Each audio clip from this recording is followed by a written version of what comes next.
Play that. Florida's state Senate is expected to take up an abortion-related bill today that requires providers to offer emergency care if the baby is born alive. It's just one of the 42 states considering new abortion laws this year, with a handful that have already passed bills. Now, on Friday, you may recall, Kansas lawmakers passed a bill defining life as beginning at fertilization. Last Tuesday, the Alabama legislature put new regulations on doctors performing abortions. And last month, North Dakota banned abortion at the sign of a heartbeat. And Arkansas lawmakers overrode the governor's veto on a bill that bans abortions at 12 weeks. Joining me right now is Ilyse Hogue, president of NARAL Pro-Choice America.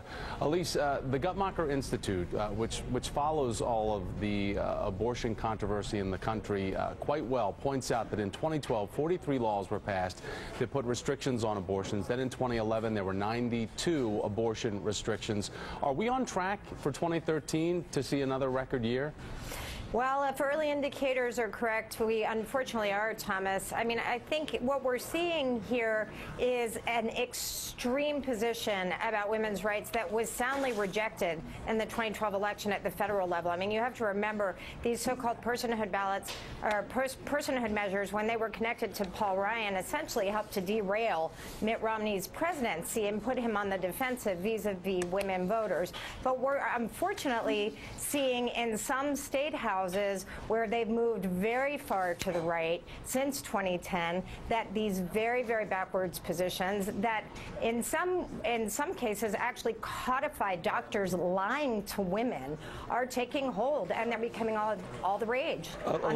One thing, though, because we have Jeffrey Colley of MSNBC.com putting an article out today that shows some of the anti-abortion movement are worried that these new laws may actually hurt their cause in the long run because they could tie up the courts for decades. Quotes a lawyer who heads a Right to Life group in Ohio who says the difference within the movement is about strategy, not philosophy. Yeah. Legal scholars call these heartbeat bills a Hail Mary pass. Do you think that these bills will do nothing but create the long, expensive legal battles that would ultimately only reaffirm Roe v. Wade?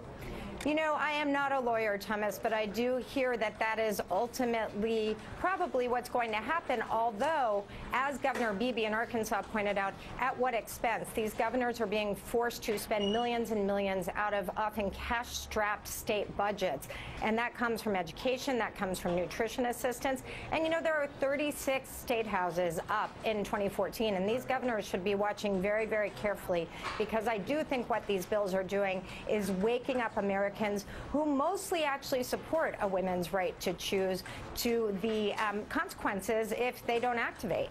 NARAL President Ilyse Hogue. Ilyse, thanks for making time for me. I appreciate it. Thank you.